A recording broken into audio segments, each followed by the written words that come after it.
All right, welcome back to the Culture Climate Podcast. My name is Ryan Brentz. I'm the host, and today I'm here with Scott Friend, Yes, sir. who is a friend of mine. Womp womp. Had to throw it out there. And we're excited to dive in more to company culture and what makes it such a game changer for both companies and for individuals. Scott is a superintendent at Swinerton Construction. He's also the host of the Construction Veteran Podcast, which connects and celebrates veterans in the industry and tries to encourage them to get more engaged, to be more involved in the industry. And that's how I first met Scott. I was on his podcast, The Construction Veteran, about a year ago. Yep. And that was an excellent conversation. Absolutely. And so I had to return the favor. Yeah, no, I appreciate it. Had to bring you on. So excited to talk to Scott about his time in the military, which we'll get to here in a second, his time in construction, obviously. And then also at the end of this, I want to discuss, Scott is the president and founder of Memorial Ranch, which is a nonprofit organization that provides rest and relaxation, as well as physical, spiritual, and mental development for veterans, first responders, and the church community. And that's really a culture in and of itself. I mean, you're bringing people from all different walks of life to get rest and relaxation. And we know there's power that could be had in that environment. Yeah. So we'll discuss that as well. All right. But let's just kick it off, man. Fired up to dive in. So just let's start with the Construction Veteran Podcast. Yeah. Great platform. Love the concept. But tell us why you started that podcast. Well, first off, it's been a minute since you guys started yours. This has changed quite a bit. So you got something special here. Thank you.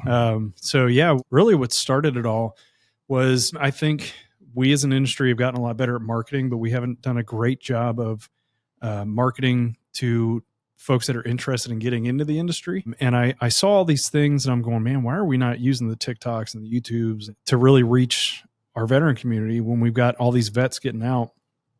Because the latest stats were like 200,000 people getting out of the service every year. And I don't know about you, but when I transitioned out, I don't ever recall there being someone in this industry specifically saying, hey, come join us. There's a bright future. I think that's changed a lot lately. But at the time it certainly wasn't there. But that's changed a lot in the last year for sure. And I'm not saying it's my podcast doing that. I just think that ball is in motion now. And so I'm really trying to reach not just people that are transitioning, but also companies to expose the great veterans that we have within the industry and the talents that they bring, the hunger that they bring, and all these, I'll call them indispensable gifts, if you will, things like tenacity and leadership that sometimes you just can't really train a lot of those things. Intangibles. Yeah, exactly. Intangibles that these individuals bring to our community that we know we need in a good leader. And sometimes that could be your next CEO. You never know. So it really motivated me to start it. And a buddy of mine said, hey, man, I think you got something here and you should do something with it. And I was thinking, I'll get a couple people interested in it. And it just exploded, which has been very humbling. I think you had the stat there when we tried recording our first time.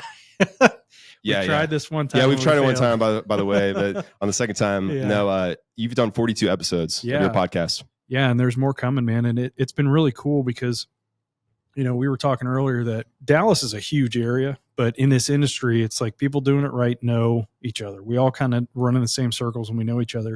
And that's not just Dallas. It's, I've connected with people overseas. I've connected with people East Coast to West Coast that are veterans within this industry. And it's been really cool to see. And we all kind of have that same background of, well, this is where I came from. And this is how I'm using those traits to enhance the industry. And for me, it's been super humbling to meet some of these people that I'm like, some of these are very well-known names. I'm like, who am I? And so it's been really cool to see that grow. Yeah, I really want to applaud you for just taking that step from the nudge that someone gave you to start it, because that's what we need is just more conversations to propagate the right ideas of bringing people together for the right causes. And we know that the construction industry or the military, those are not perfect environments, but it forges a certain type of person through a culture or through an environment to be more resilient, to step into what's next. Yeah. And so I really want to talk about kind of those parallels with the construction industry and the military. And, really we can dissect both the pros and the cons of those environments, but from your conversations, your 42 conversations, what have you kind of heard as themes when it comes to the cultures within both construction and the military? Man, that's tough to pick out like a main pro or con for that matter. But I think a lot of people I've talked to, and I know this resonated with you, is that we left this team and these people that we've been through these struggles with, and we kind of miss that. It's like going through the gunk and the junk together. The hardship. Yeah, and we really depend on those individuals. And I have seen the same thing in our industry, is that like, man, we might have a tough project, a tough client, but I've got my brothers and sisters in arms here with me. Like, this sucks today, but at least I'm doing it alongside of you. And it's the same thing on a deployment. It's like, man, I'm away from my family. This is hard. You know, there's good times, there's bad times. And I'm really fortunate to get to do it with this individual. And I've seen that a lot in our industry too. And not always from people that served. I've said before that I had this Green Beret, a retired Green Beret, on my show recently. And he said something that really resonated with me, that the people that he has on his job site, and these are not people that served in the military, that he would take them down range any day. And I'm like, man, coming from a guy that caliber, like, that's really, really cool to hear that. And I think it's just that mentality of these people just get it done. And I'm not saying everybody in the service is like that, and certainly not everybody in our industry, but I would say more often than not, you find that type of individual in both those arenas, that very type A and driven individuals.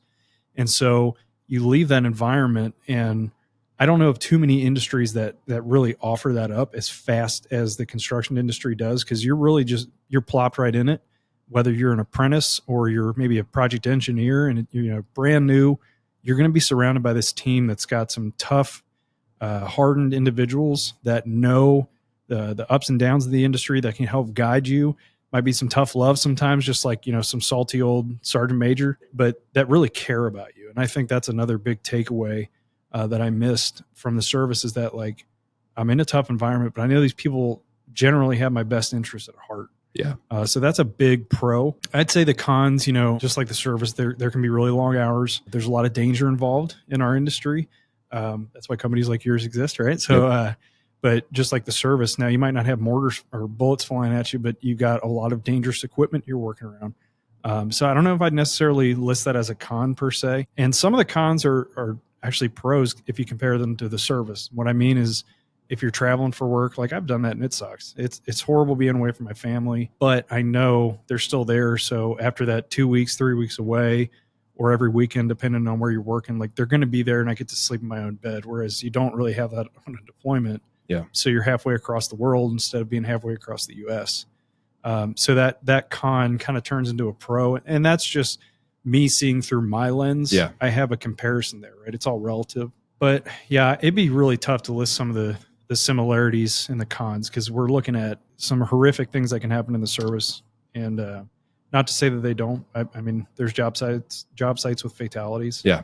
There's deployment with fatalities, obviously. So the thing that I'm hearing as you're talking is like high risk, high reward. That's the environment that we're in. And when the stakes are high, and not everyone, a lot of people are risk adverse. And so they don't necessarily want to put themselves in that environment. But let's be real, sometimes you just find yourself there. Like, it's not, people don't have a lot of options sometimes to join different industries or go a different route than the military. Yeah. So they find themselves in that arena, and you find yourself there, and you realize, like, oh man, like I got to get my act together, because this is like life or death. And that's truly can be the case in military downrange on deployment, or on a huge job site where there's a lot of hazards at every turn of your head. So because there's a high risk, this is where you got to lock in, and you got to band together as a team. And this is where the leadership is so critical. And so we talk about different levels of leadership, and you're a superintendent. Mm-hmm. In the Navy, you were a CB. But just, can you talk about maybe the different levels of leadership in organizations and how that impacts the culture? Yeah, I mean, I've always been a big believer that you can be a leader at any level. Yeah. I think whether you're the brand new PFC in a battalion or you're the brand new apprentice, I mean, I think there's always somebody watching you, and there's always going to be somebody more seasoned. There's always going to be somebody that's less seasoned than you. So I think it's less of a title thing or rank, if you will. But I think, as a superintendent speaking, I have a lot of responsibility on my shoulders to make sure not only the people that are on my job site are safe and they go home the same way they came, or if not better, when they go home, but I also have a responsibility to give these people opportunities maybe they didn't have. Whereas I've had on job sites before, we see this stellar individual that's just taking his crew and really just running the work. And his people are motivated, and you're going, that kid has something special. Let's put him in a position that maybe he's running multiple crews or he's running an entire floor of a building. And I think that's the same thing with the service. I can remember we were on a field exercise, and every command has their top enlisted leader. So in the Navy, it's a command master chief, similar to like command sergeant major, same thing. Mm-hmm. Yep. And I can remember us being in the field. And for those who don't know, E9 that's where you cap out as an enlisted individual. And he's going around, and what was he? He was bringing us like coffee and hot chocolate because we're freezing our butts off in these foxholes that we dug in because we're playing war, getting ready to go. Mm-hmm. We're having to pass all these tests, and he's not getting chewed out, but he's getting a talking to by the training battalion. And he turns around and says, "I'm not making E10. Like, this doesn't exist. My job is to serve these guys." And that meant a lot to me. Yeah. And so I've carried that with me into the industry that, hey, look, my position now is I'm not swinging a hammer anymore as I've worked my way up. My job is to solely serve these guys, make sure they don't have obstacles in front of them that's going to inhibit them from doing their job, making money, going home safe.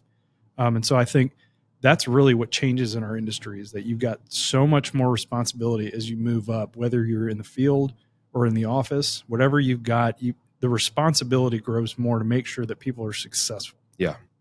Yeah. I think from a retention standpoint, whether it's in the military or the industry, that's what stands out is not only, obviously, you got to see a career path and a trajectory for yourself as an individual. But what I think really stands out is the leadership and the level of care, genuine care for you, that you feel safe around them, that you can be vulnerable, that you can tell them your fears, but you have to build enough equity as well that they can trust you, that you're going to give it your all. And that's where I think some of those intangibles are so key from like veterans, is because they have been under pressure enough that they have had the ability to forge those intangibles where people can trust them. And if they feel like they're in a safe environment where they can be honest and transparent and their leaders will listen, well, that will give them more of an opportunity to stay in for the long haul. Yeah. But it's challenging.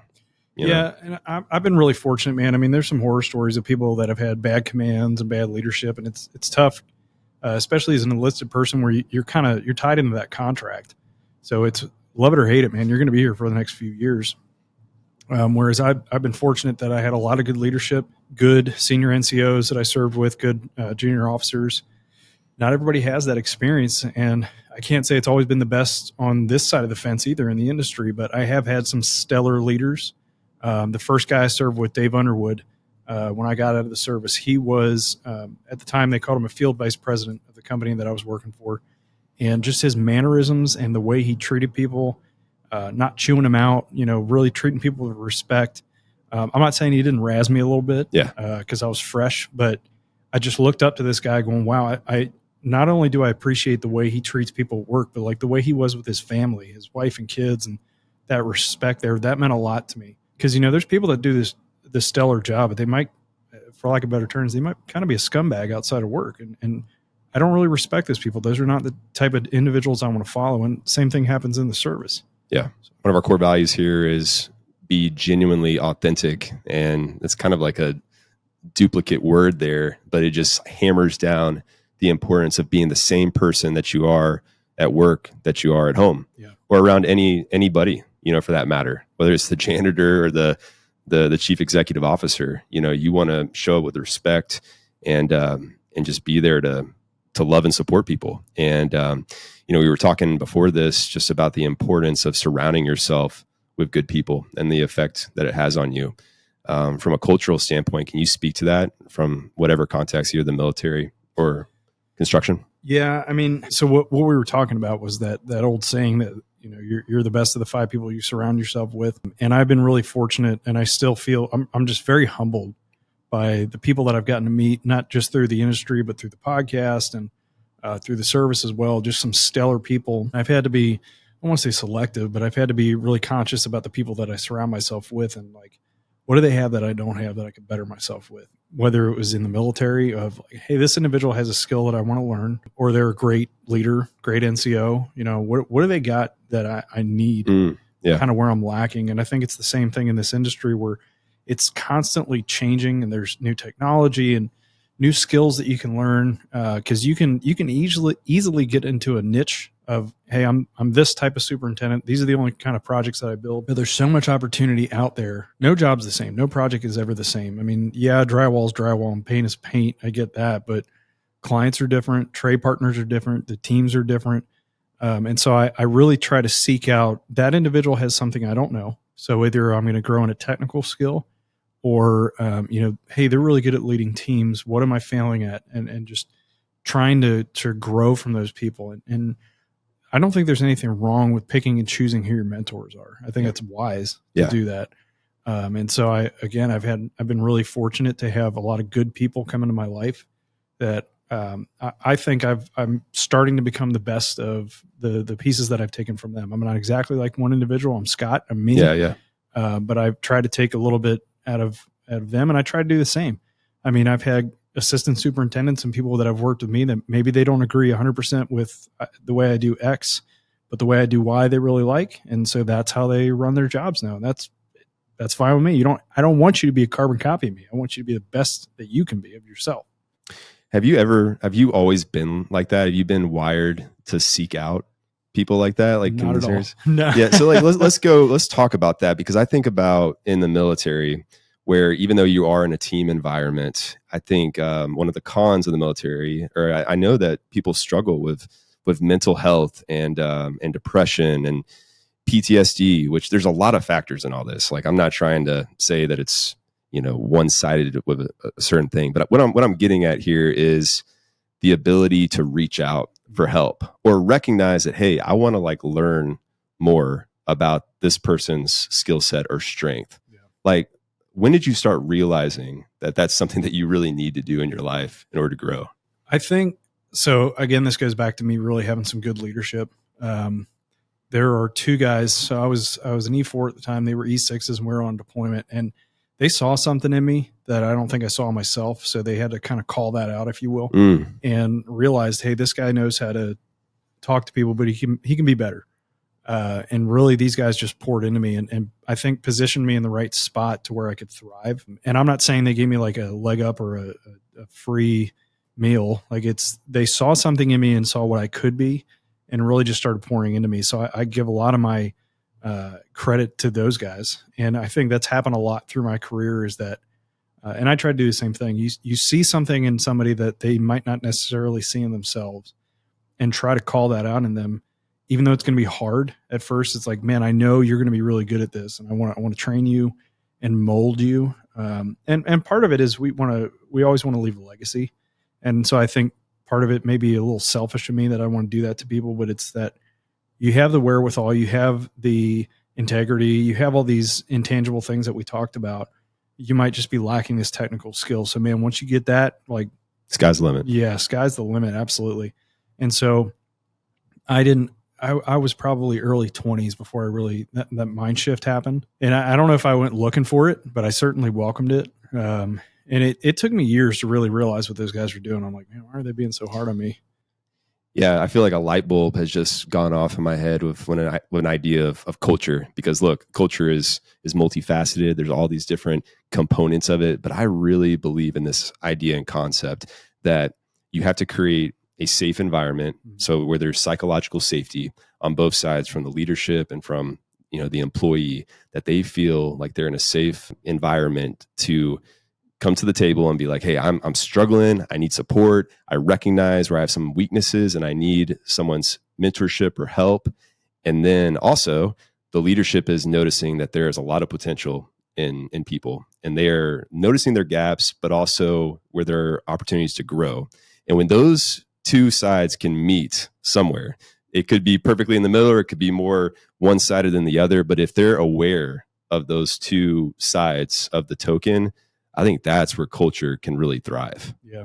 Because that's what I'm thinking about. Because even in the military environments, you're in all these different units and you get all different types of leadership. But when I really think about when I thrived in any organization, but particularly in the military, it's when I was challenged, but I had a safe space. I felt safe with my leadership, my direct leadership, whether it was my company commander, or even an indirect leader, which would be like my first sergeant. Even though I was technically outranking them, they really knew how to run the show, and I respected their competency. And I also knew that I could go to them for help. and that they were going to support me and help fill the gaps where I felt deficient. And so when I felt that level of support and care while also being challenged to grow, that's where I felt like I was in the best seat possible. And that's hard to come by. Sometimes, you get lucky and you get blessed by God to be in those environments. But then hopefully you take that and you pay it forward for the future. And it sounds like that's something that you're passionate about doing now is trying to get the word out there about the positives of these industries.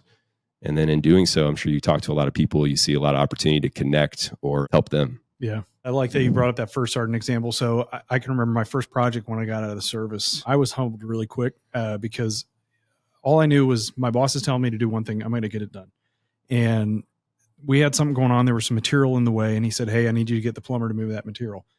I was extremely disrespectful and got on the radio and, hey, man, you need to move this now. And he got back and said some very colorful language to me. And I'm thinking, hey, wait a second, I'm the boss. Like, I'm thinking like a junior officer that doesn't know any better. And that humbled me real quick. And so I had to learn how to really talk to people. And I have so much respect for our tradespeople because of the decades that they put in this, where I might be in a position now as a superintendent where technically I outrank, if you will, some of these individuals in the trades that are 20 plus years my senior sometimes. But there's this mutual respect that I cannot do my job without you. Like, I'm not swinging the hammer anymore.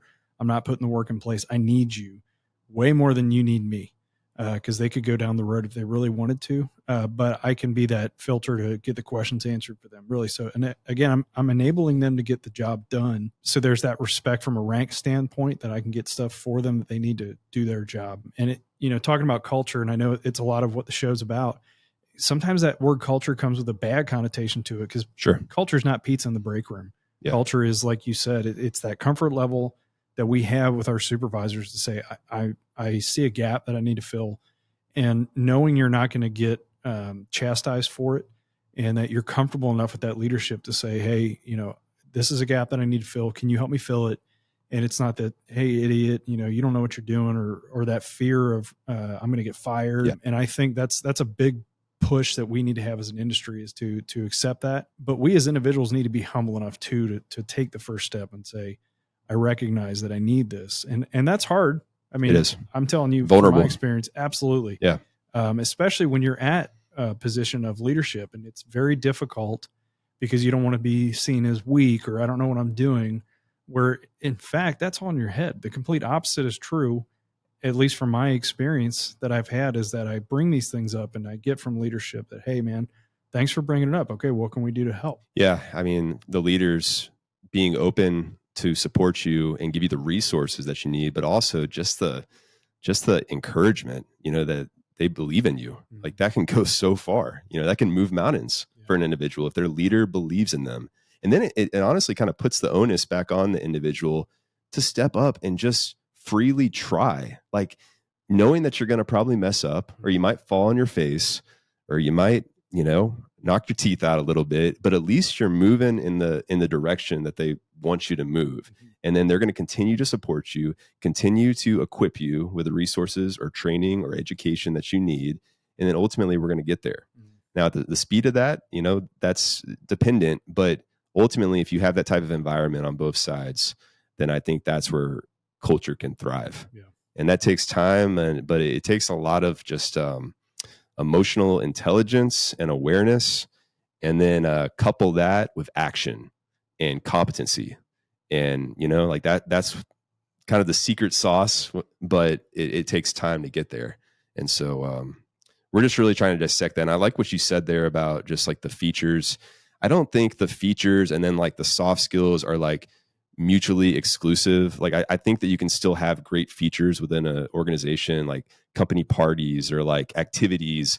And like within that, you can still foster a positive culture. I like pizza in the break room. Yeah, absolutely. You know what I mean? Like, I'm not going to hate on that. Yeah. But it ultimately comes, for me, I think about the connection piece, like the way that you're connecting both individually with your team members, and then collectively with the team. Yeah. And you're creating this type of like a tone, like a spirit decor that people want to rally behind. Yeah. And it's got to be genuine too. That's the other thing is, it's really easy to copy paste what everybody else is doing, but is this what your team needs? So it's really good to, you go on LinkedIn or you go on social media and, wow, that looks great. Does that work for my team though? Is that what we really need? And that's a lot as a leader looking inside yourself is what does my team need to be better, to do better, to get to that next step, and humble yourself of, is that just pizza in the break room? Or is that, hey, we've got some major holes here we have to fill, but it's your job to do that. Yeah. Self-awareness. We've talked about that on previous episodes, how important that is for anybody within an organization, but particularly leaders, because they got to set the tone. And if they're not aware themselves about how they're coming off and how they're perceived, well, then there's a lot of blind spots, or there could be. Well, awesome. I really enjoyed that portion of our conversation. I had on here, you're a connector, you're a contact builder, obviously through the podcast. And you've already spoken to this to a certain extent, but I just really want to encourage the audience with their ability to reach out to people, to connect with people, like to see the best in others, to bring a team environment to the industry as a whole. So whether it's through the podcast or just your own way of building connections, how has that really impacted your career and growth, both personally and professionally? Well, I mean, there's a practical sense to it, right? So we're in a business. So the practical sense would be that, work comes from this, word of mouth of, you never know whose uncle is sitting next to you at dinner or a networking event of, oh, by the way, this is what we need support with safety. Hey, we've been looking for a safety consultant and you just happen to be there. So I think there's a very practical sense in the industry of that. Or, somebody that knows somebody kind of deal. And a lot of the joy that I've found is just, we've talked about this previously, that I'm not really doing it for me to get a leg up necessarily. It's just, I like connecting people and I find a lot of joy. And we recently had this, when you had an individual that you went to breakfast with, and then come to find out, she just happens to have a company that we are really struggling to fill that hole. And I was able to connect her with somebody at our company that hopefully, that comes to fruition. I get so much joy in seeing that and seeing those people come together.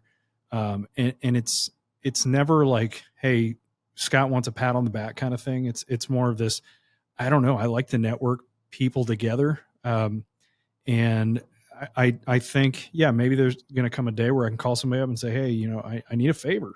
That's not why I'm doing it though.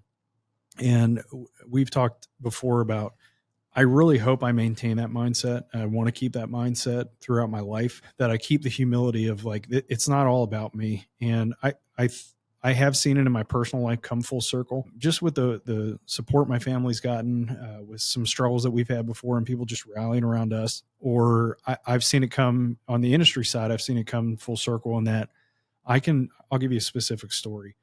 I went back to a company that I had separated from for a few years, and there was a name that was brought up, and I go, man, I know that name somewhere. I think I've worked with that guy. Come to find out, he was a laborer that I had years ago, and I don't remember doing this, but he was an assistant super now. And I go, man, that's awesome. I email him. I say, hey, dude, I'm really proud of you. And he said, do you remember showing me how to do layout? Of course, I don't remember. I mean, this is like a decade prior. I said, well, I'm sure I did. And he said, you were the reason I got encouraged to want to be a superintendent someday. And I don't even think I was a superintendent at that point. I might've been like a PE or an assistant super, but I had planted that seed, and to see that come to fruition, that he's a superintendent. I mean, for all I know, he could be a senior super by now, but that was just so cool for me to see that. And I find more joy in that than I do. Not that who doesn't want to get promoted or make more money and all these things? That's great.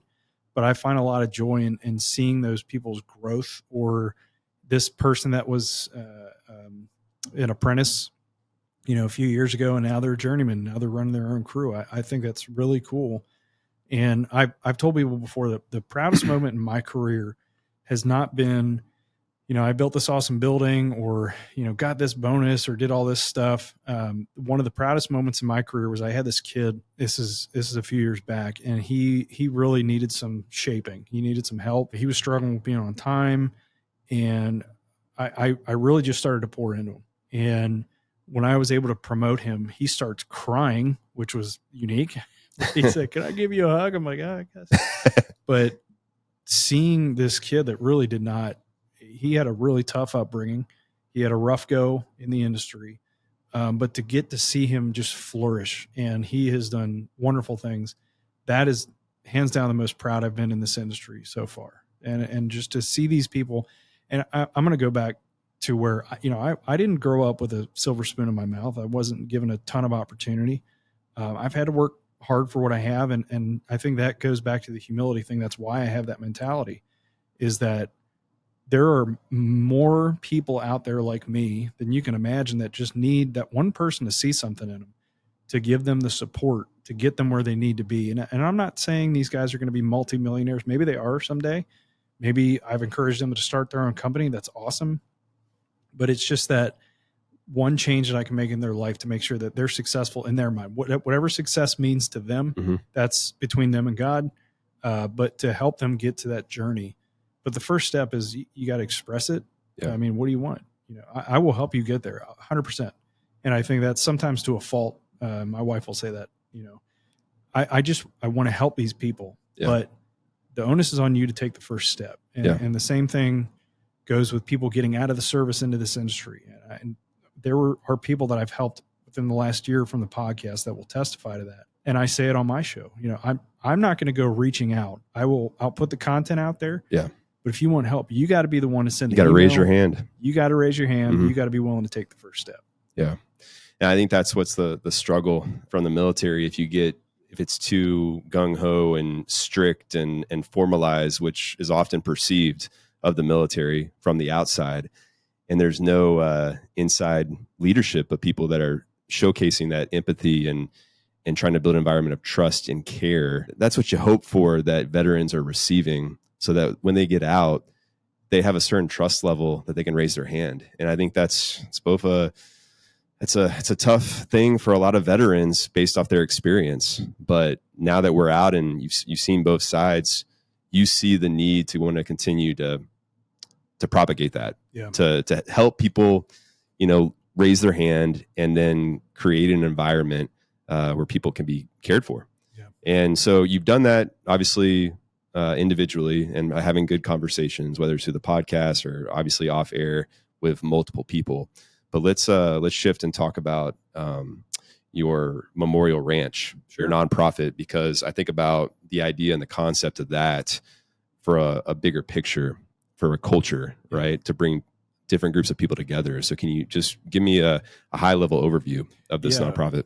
It is slow to start, I will say, just to be totally honest. But so sometime probably about a year ago or so. So I had gone on a men's retreat. The retreat itself was a couple years ago, but the concept came up about a year ago. And in that retreat, there was a small group of us, I want to say half a dozen, that were veterans. And they tailored parts of the retreat for us. And I thought that was really cool. And it spoke a lot to me. And I thought, man, we're not doing enough for the veteran community to give them that rest, I think. And there are some fantastic organizations out there that do this very well already. But with the people that I've talked to, they all agree that there's just not enough, because there's hundreds of thousands of veterans that need support, us included. Right? We know a lot of people that need help. I mean, sometimes it's just taking a break. So I felt God impress upon me that, hey, this is something that, you can provide. So the idea for Memorial Ranch came up probably about a year ago. That same individual that pushed me to start the podcast, who is now on our board, John Mullins and Cody Cockrell. So John is out in the Virginia Beach, Virginia area.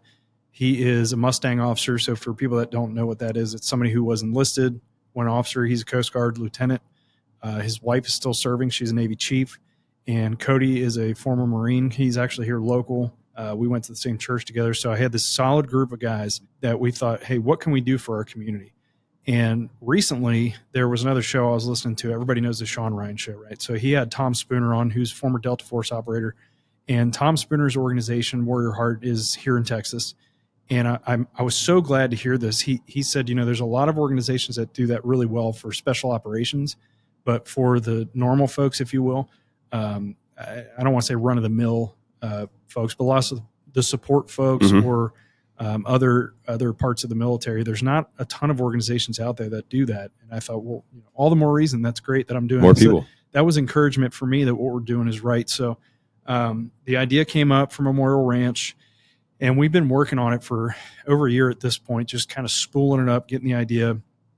I've got a really solid board of advisors. Some are retired military, former military. I have one military spouse who her husband just is in the process right now, actually, from retiring from the SEAL teams.